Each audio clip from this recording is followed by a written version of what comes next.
Aprovechar la postura y vamos a orar.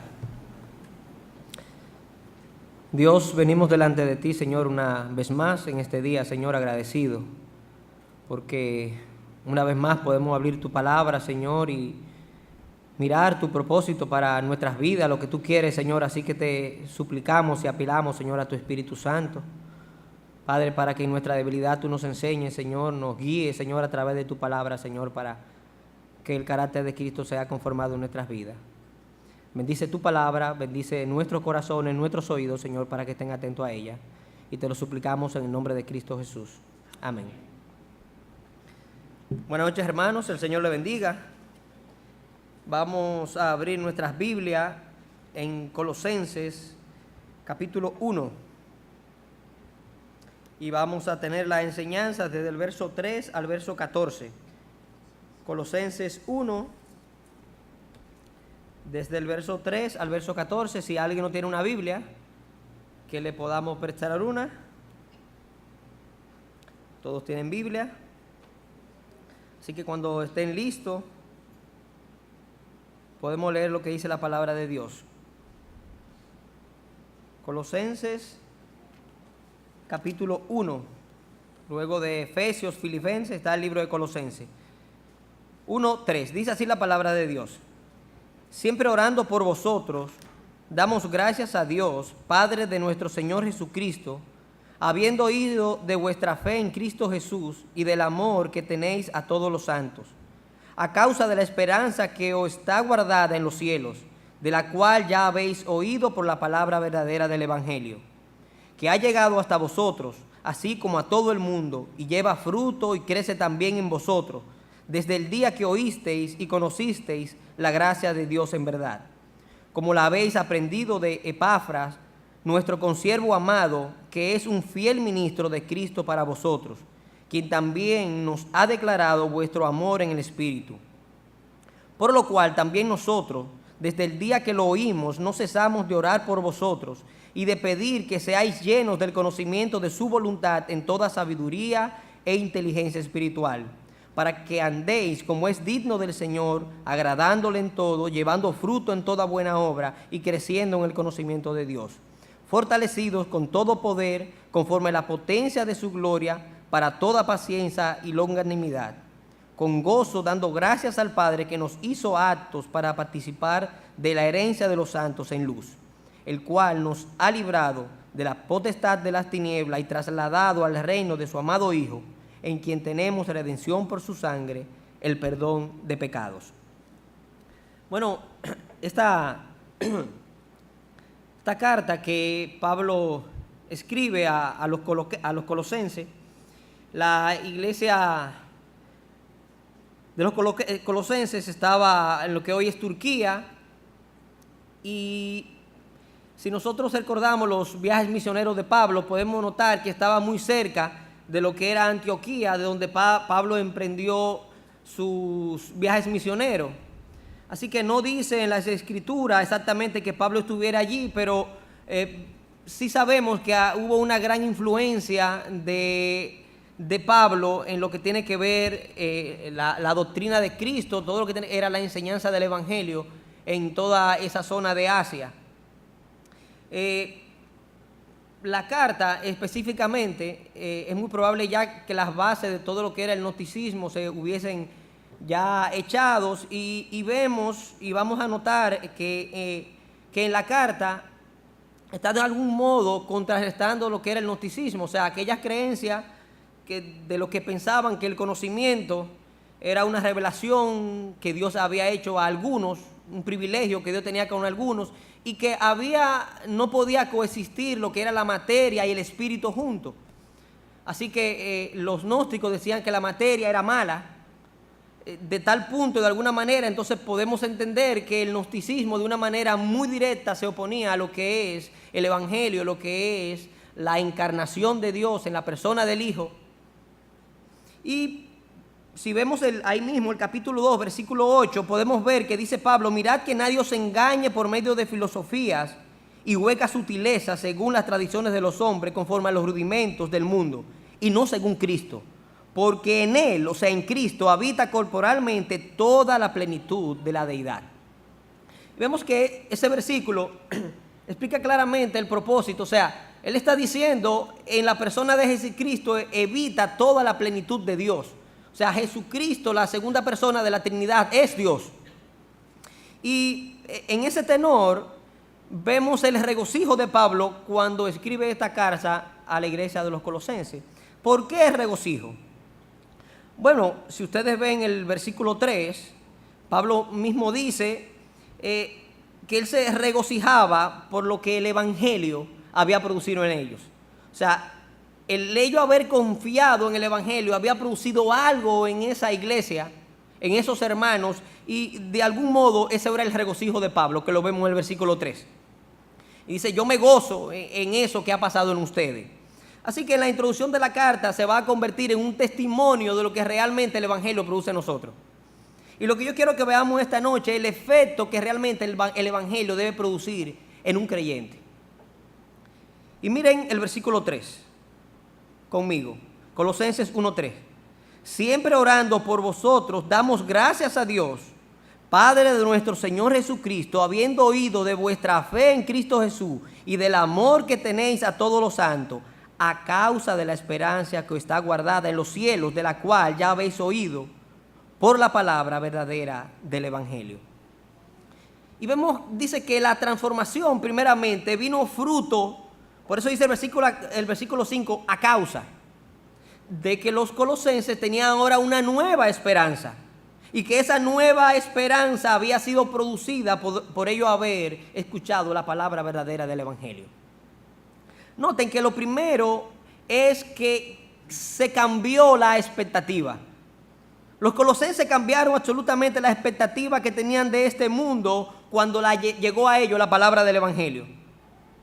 Y es realmente lo que hace el Evangelio. Si ustedes fueran a 1 Corintios conmigo, rápidamente, capítulo 15, versículo 16, miren lo que dice Pablo acerca de lo que eran quizá las expectativas anteriores antes de tener a Cristo y lo que son nuestras expectativas ahora. Pablo dice en 1 Corintios 15 y 16, porque si los muertos no resucitan, tampoco Cristo resucitó.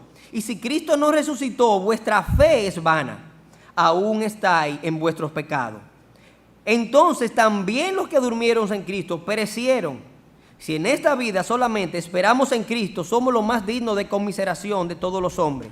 Más ahora, Cristo ha resucitado de los muertos, primicia de los que durmieron es hecho.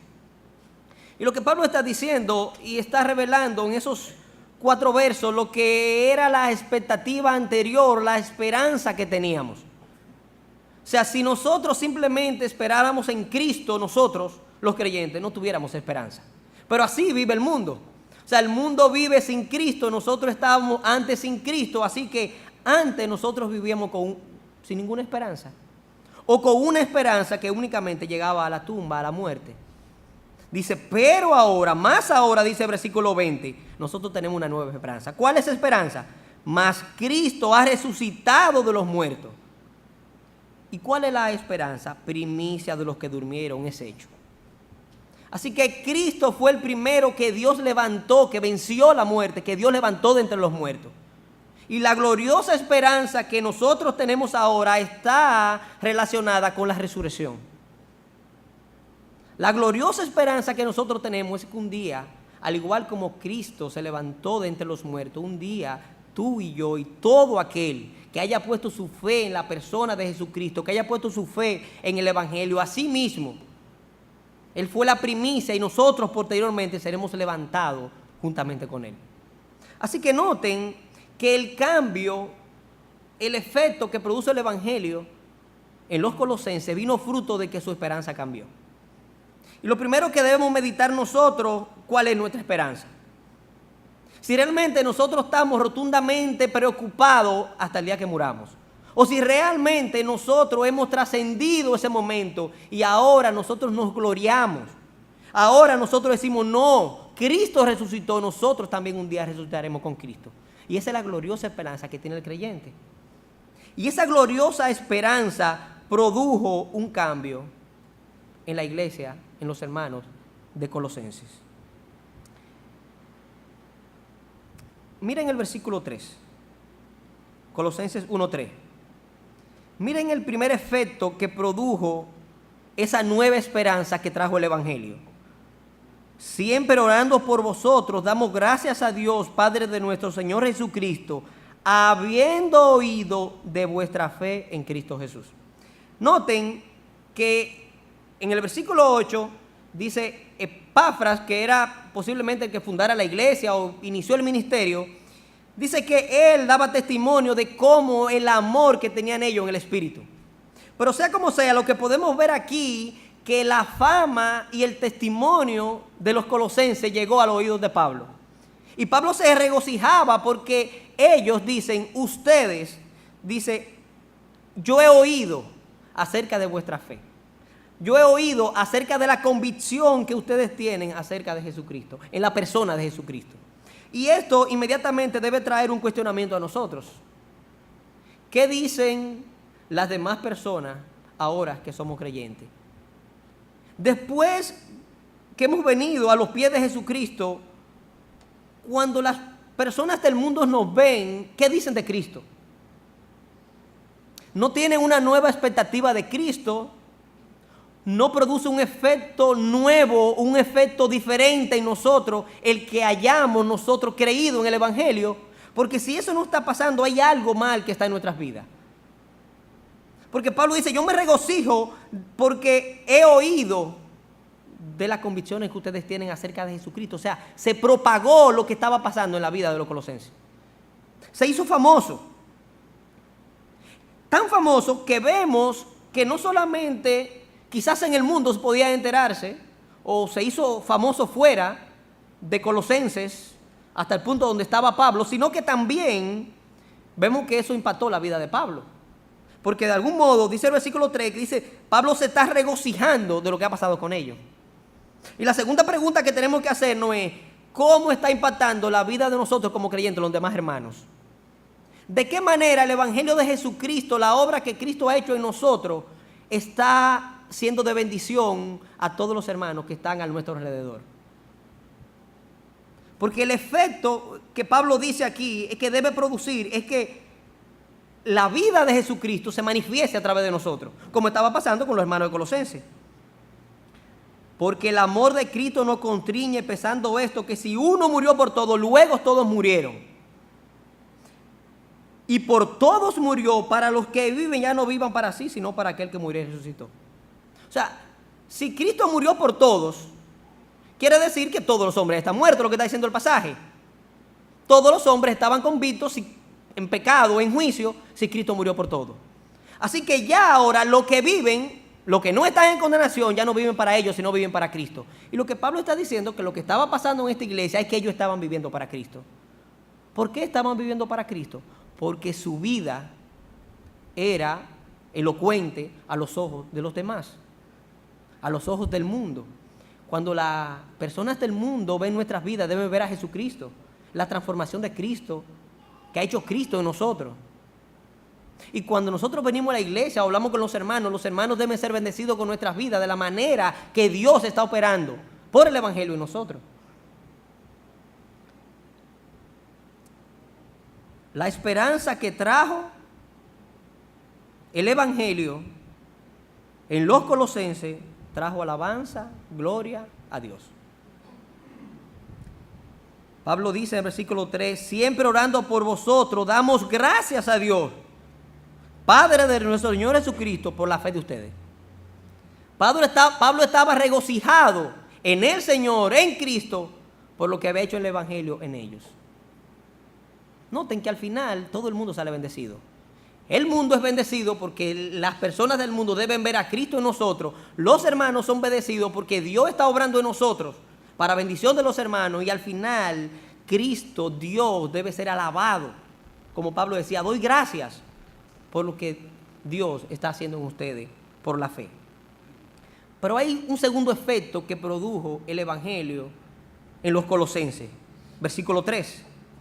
Siempre orando por vosotros, damos gracias a Dios, Padre de nuestro Señor Jesucristo, habiendo oído de vuestra fe en Cristo Jesús y del amor que tenéis a todos los santos. No solamente Pablo se regocijaba de cómo su fe, las convicciones de los colosenses se había difuminado, se había esparcido, sino de la manera en que el amor de ellos, entre ellos, estaba operando.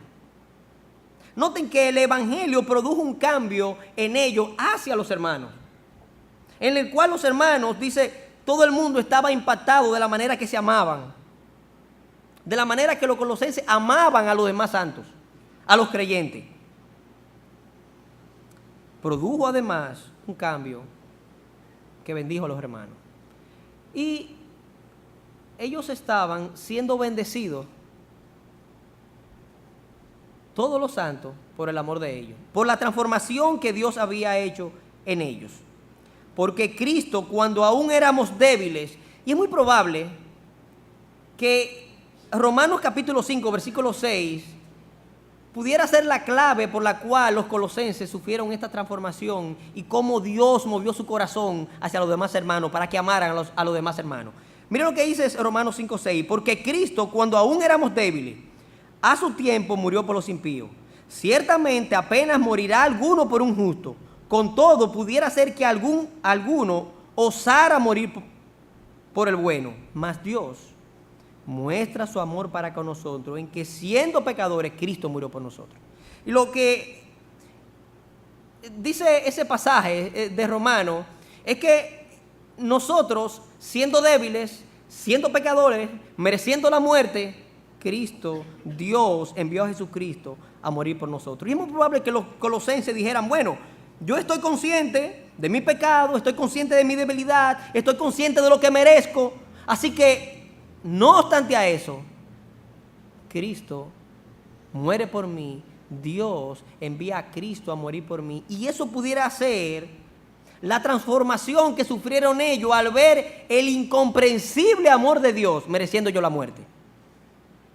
Así que cuando ellos ven el incomprensible amor de Dios mostrado a través del evangelio, no queda otra posibilidad alguna que ellos amar con el mismo amor con el cual Cristo lo amó. Y es lo que produce el evangelio. O sea, tú y yo, mi hermano, merecíamos la muerte. Tú y yo no teníamos posibilidad de justificarnos delante de Dios. Tú y yo éramos enemigos de Dios. Tú y yo aborrecíamos las cosas de Dios. Aún así, Dios nos trae con lazo de amor, nos revela a su Hijo, nos sella con su Espíritu Santo y garantiza nuestras vidas. Es algo glorioso lo que pasa con un creyente, con una persona enemiga de Dios. Dios lo hace un santo a una persona dominada por el diablo, que no le interesan las cosas de Dios. Dios lo hace un santo y lo traslada al reino, a su reino, y lo entra en ese reino. Así que muy probablemente los colosenses entendieran eso y por eso evidenciaban ese amor que tenían para los santos, para los creyentes. Y si viéramos ese amor a la luz de Corintios 13, es muy probable que el amor de ellos no dejara lugar a la envidia, al orgullo, al egoísmo, a la ira, al rencor. Todo lo contrario, antes bien un amor paciente, sufrido, confiado. Y si nosotros nos viéramos en ese amor de Dios para con nosotros, que probablemente por ello estuviera la iglesia de Colosenses reflejando ese amor hacia los santos. Si nosotros nos viéramos, y Cristo mismo da el testimonio cuando dice en Juan capítulo 13, versículo 35, en esto conocerán todos que soy mi discípulo, si tienen amor los unos por los otros. Es una evidencia de lo que Dios ha operado y ha hecho en nosotros. Somos discípulos, dice Dios. La gente va a ver que ustedes son discípulos cuando entre ustedes mismos se amen. Únicamente, hermanos, no podemos procurar nuestro bien espiritual porque el verdadero amor busca el bien común. Busca el bien del hermano. O sea, yo simplemente no debo preocuparme por mi crecimiento espiritual porque yo vivo en santidad, sino yo debo preocuparme por la vida de los hermanos. Eso es el amor. Y así opera el evangelio. Cristo no buscó su bien, sino el bien de nosotros. Así nosotros, si amamos con el amor de Cristo, no podemos procurar nuestro propio bien, sino el bien colectivo, el bien de los hermanos, reflejando así el evangelio de Cristo. No podemos nosotros irritarnos por la debilidad, por el agravio del hermano. Todo lo contrario, lo que dice que del amor es sufrido, todo lo puede, lo espera, lo soporta. Y es muchas veces nosotros con facilidad señalamos, decimos, pero al final el problema del hermano no es su problema, es nuestro problema. Porque si realmente hemos sido regenerados por Cristo y el amor de Cristo está en nosotros, ese amor debe operar a beneficio del hermano. Y si un hermano tiene una debilidad, tiene una necesidad, está en un pecado, ese hermano la única posibilidad que tiene es el mismo evangelio. Y de la manera que ese hermano, o quizá la única posibilidad que tiene ese hermano de venir a Cristo nuevamente, es si nosotros reflejamos a Cristo en nosotros. Si nosotros los amamos como Cristo nos amó. Así que noten que el efecto del evangelio, al final lo que hace el evangelio, lo que hizo Cristo, es que sin merecer, tomó el lugar de nosotros, murió por nosotros para que nosotros tuviéramos vida. O sea, Él no merecía eso y nos dio un beneficio a nosotros. Asimismo, el amor, y era lo que pasaba en la iglesia colosense, Pablo estaba regocijado por el amor como ellos amaban a todos los santos, porque amaban con el mismo amor que Cristo los amó. Pero si ustedes ven, Pablo únicamente no se regocijaba y no se quedó en el regocijo por el efecto que produjo el evangelio, reflejando a los colosenses en su vida, la vida de Cristo, dando un testimonio acerca de Cristo, y los colosenses amándose como se amaban, como amaban a los santos, sino que si ustedes ven el verso 9, dice: por lo cual también nosotros, desde el día que lo oímos, ¿que oyeron qué cosa? Bueno, desde el día que Pablo oyó de lo que el evangelio habían hecho en ellos, dice Pablo, no cesamos de orar por vosotros. Noten que lo que regularmente nosotros decimos, bueno, gracias Señor, porque mira, la obra que Dios ha hecho es una obra grande y gracias Señor. Pablo no se queda ahí. Pablo dice, yo me regocijé por aquello, porque Dios ha producido un gran efecto a través de la verdad del evangelio en ustedes. Dice, pero desde que yo oí eso, lo que yo hago es que no ceso, dice el verso 9, de orar por vosotros y de pedir que seáis llenos del conocimiento de su voluntad en toda sabiduría e inteligencia espiritual. Y la palabra voluntad ahí significa determinación, o sea, lo que Dios hizo. Lo que Pablo está diciendo, es verdad que yo me gozo en lo que Dios ha hecho en ustedes y del testimonio de ustedes. Dice, pero yo estoy orando para que seáis llenos del conocimiento de lo que Dios ha determinado a través de Cristo. Noten que eso es lo que es el peregrinar del creyente. Fuimos salvos por su gracia, pero nosotros debemos ir creciendo en esa gracia. Y lo que Pablo está orando, él está diciendo, yo estoy orando a Dios para que ustedes sean, dice, completos, que seáis llenos del conocimiento de Cristo. Así que el propósito del evangelio es que nosotros vayamos constante y progresivamente creciendo en el evangelio, creciendo en la gracia de Dios, hasta un conocimiento pleno de Cristo, que sabemos que lo vamos a tener en el cielo. Pero lo que Dios quiere es que cada día nosotros vayamos creciendo en ese crecimiento constante y progresivo hasta la estatura de Cristo, hasta el conocimiento pleno de lo que Dios ha hecho. Y de alguna manera, si vemos este verso, lo que Pablo está diciendo es, sí, ustedes entendieron el evangelio, pero les falta entender muchas cosas más. El evangelio es más glorioso y la riqueza que tiene el evangelio es infinita. Y noten que Pablo sigue orando para que el evangelio siga operando en ellos. Noten que el evangelio operó en ellos en un momento trayendo esperanza por medio de la verdad. Ahora, esa esperanza vino fruto de un arrepentimiento en un momento que ellos reconocieron su debilidad y su incapacidad. Así que cuando ellos reconocen su debilidad e incapacidad de justificarse delante de Dios, abrazan, ¿qué cosa? La esperanza del evangelio. Tú vas a la muerte, no hay ninguna posibilidad alguna, tú dices, no hay posibilidad alguna que yo escape de la muerte eterna. Así que tú te humillas delante de aquel, tú sabes que no hay capacidad delante de ti, tú eres débil, y tú abrazas la esperanza. Eso fue lo que hicieron los colosenses. Pero noten que el crecimiento progresivo consiste en reconocer cada día más la incapacidad que tenemos. El crecimiento en el Evangelio es nosotros ir progresivamente reconociendo lo incapaces y los débiles que somos. Y en la medida que nosotros reconozcamos los débiles e incapaces que somos, viviremos humillados delante de Dios. Mira un ejemplo que está en 2 Corintios capítulo 1, versículo 8. El apóstol Pablo, inspirado por el Espíritu Santo, le está mostrando a la iglesia de Corintios que las tribulaciones son necesarias para el creyente porque eso va a traer consolación de parte de Dios. Cuando traiga consolación, en esa misma manera tú vas a ser capacitado para poder consolar a otros. Entonces él dice, es necesario que seamos atribulados para que seamos consolados por Cristo. Y ahí tú estás capacitado para poder consolar a otros. Y fíjense lo que dice él. Porque, hermanos, no queremos que ignoréis acerca de nuestra tribulación que nos sobrevino en Asia, pues fuimos abrumados sobremanera, más allá de nuestras fuerzas, de tal modo que aún perdimos la esperanza de conservar la vida. Pero tuvimos en nosotros mismos sentencia de muerte para que no confiásemos en nosotros mismos, sino Dios que resucita a los muertos. Dice Pablo, y está poniendo un ejemplo que lo podemos aplicar en lo que estamos enseñando, y dice, en un momento Dios me atribuló sobremanera.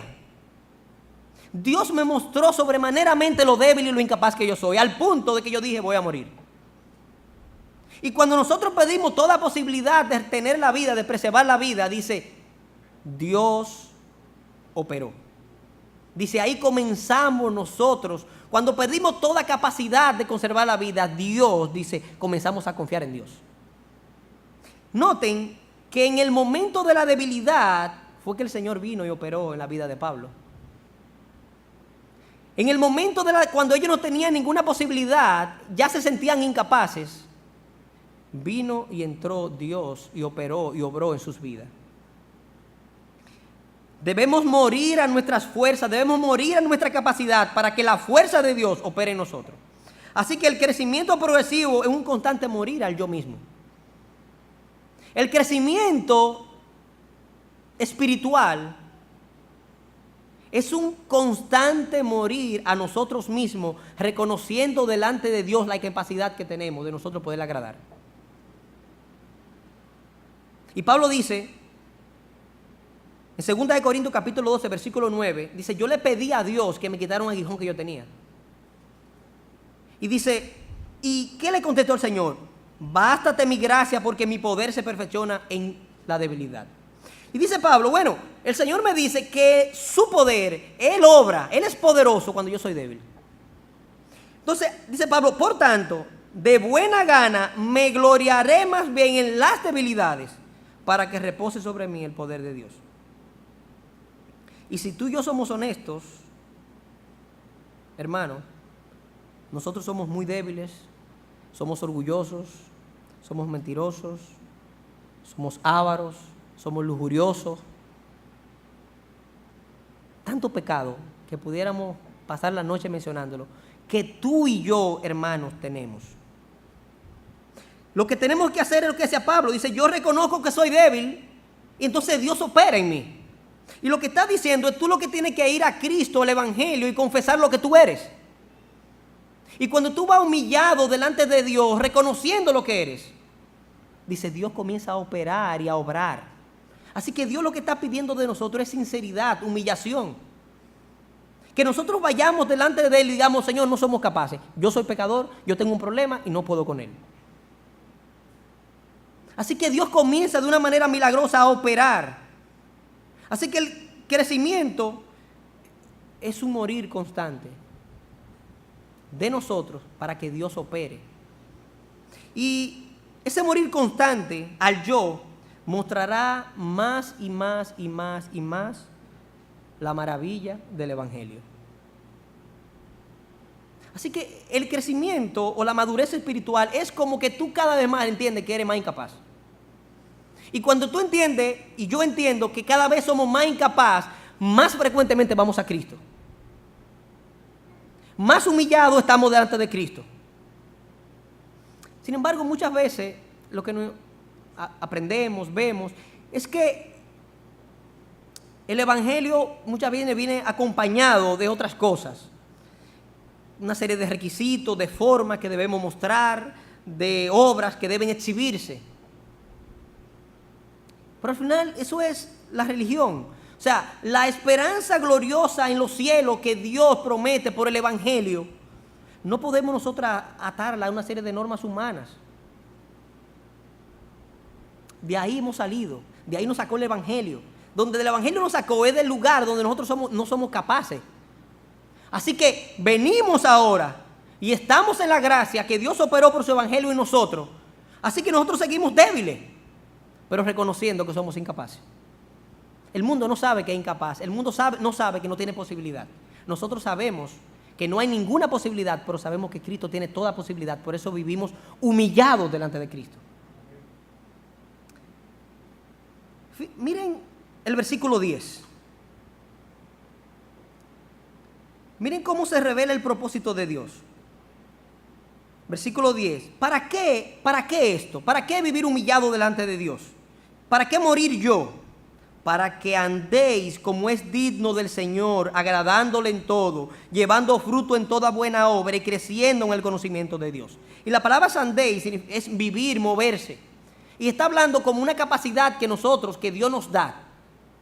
Cuando estamos en Cristo, que morimos al yo, y vamos y nos refugiamos humillados en aquel que lo puede, en Cristo, de alguna manera Dios comienza y permite que nosotros vivamos, nos movamos de tal manera que le traigamos gloria, de tal manera que se ven obras. No es que el cristiano no tiene obras, pero la obra que viene en fruto de una rendición a Cristo. Por eso es que dice ahí que luego que pasa esto, nosotros andamos como es digno del Señor, agradándole en todo, llevando fruto en toda buena obra y creciendo en el conocimiento de Dios. El propósito del que muera yo y dependamos únicamente de la gracia de Cristo permite que podamos vivir, movernos en la dirección que Cristo quiere que nos movamos. Pero sucede algo más glorioso.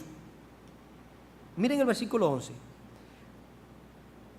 Dice el versículo 11 que cuando dependemos de la potencia y el poder de Dios en Cristo, opera algo glorioso.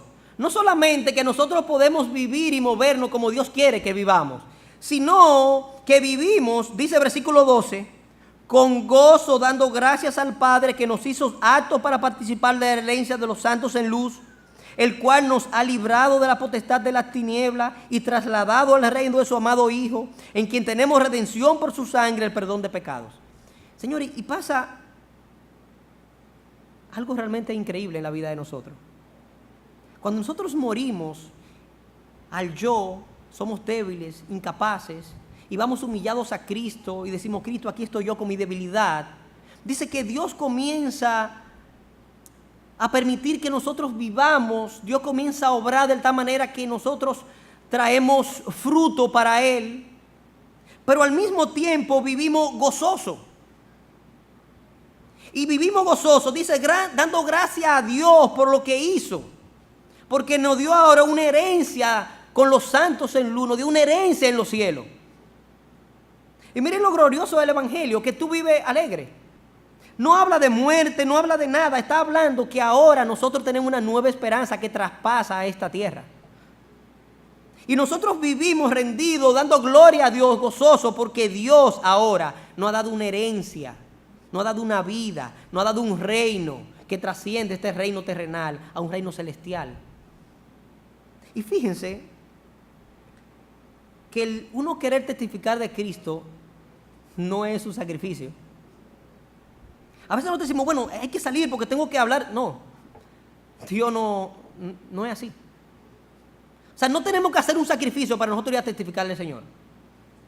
Es que Dios opera de una manera en nosotros, en la cual nosotros estamos tan agradecidos de Dios por lo que Dios ha hecho en nosotros, que nosotros queremos hablar de esa herencia y de ese reino al cual Dios nos ha hecho partícipe. La predicación del Evangelio, el testimonio, no es un esfuerzo que nosotros hacemos para agradar a Dios. Es una muestra de gratitud, de agradecimiento, de rendición, diciendo gloria a Dios porque me ha dado a mí una herencia en los cielos. He vencido la muerte como Cristo venció la muerte. Noten que es más que un compromiso, una liberación. Yo no tengo ningún compromiso de vivir como Dios quiera, ni de vivir, ni de predicar, porque eso me carga. Pero cuando yo voy a Cristo y digo, Dios, yo soy débil, y Dios opera en mí por el Evangelio, el gozo de Dios, de lo que Dios ha hecho, se refleja. Estamos conectados a Cristo. Yo soy débil, tú eres fuerte. Así que Dios comienza y Dios nos da un gozo porque estamos en aquel que es fuerte, no en mí. Lo que trae tristeza a nuestras vidas es los débiles que somos, el pecado que hay en nosotros. Cuando estamos conectados a Cristo no hay tristeza, hay gozo, alegría, regocijo por lo que Cristo, por lo que Dios ha hecho en Cristo para nosotros. Para concluir, hermano, recordemos que un día humillados vinimos a los pies de nuestro Salvador, reconociendo nuestra impotencia, nuestra incapacidad de podernos justificar delante de Dios. Y abrazamos la esperanza del Evangelio. Y eso es un día, nos trasladó de las tinieblas a la luz, el día que confiamos. Pero mientras estemos en esta tierra y se cumpla nuestra redención, venga el día de nuestra redención, nosotros, nuestro peregrinar en este mundo, hasta esa consumación, debe ser un conocimiento pleno de lo que es la gracia de Dios. Pero ese conocimiento pleno de la gracia de Dios únicamente es posible nosotros sabiendo quiénes somos y sabiendo cuál es el único que nos puede ayudar. Somos incapaces, somos débiles, aún siendo creyentes somos débiles, somos incapaces, y solo conectados a Cristo podemos nosotros crecer y traer gloria a Cristo, traer bien para los hermanos y en el mundo dar testimonio de lo que Cristo ha hecho en nuestras vidas. Oremos.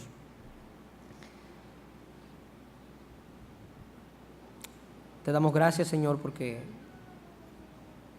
tu evangelio es glorioso, Señor. La obra de Cristo es gloriosa, Señor. Tu Hijo muriendo en una cruz, Señor, y nosotros teniendo vida, Señor. Padre, no nos queda más nada, Señor, que rendirnos delante de ti, así que ayúdanos, Señor. Padre, mientras estemos en este cuerpo, somos débiles, incapaces, Señor. Hay debilidad, pecado en nosotros, Señor, y nosotros queremos que tú lo sepas, Señor, y decirte que te necesitamos y que necesitamos vivir cada día, Señor, muriendo a lo que nosotros somos, Señor, para que Cristo viva en nosotros. Bendice nuestras vidas, Señor, y glorifícate, Señor. En nombre de Cristo Jesús te lo pedimos. Amén.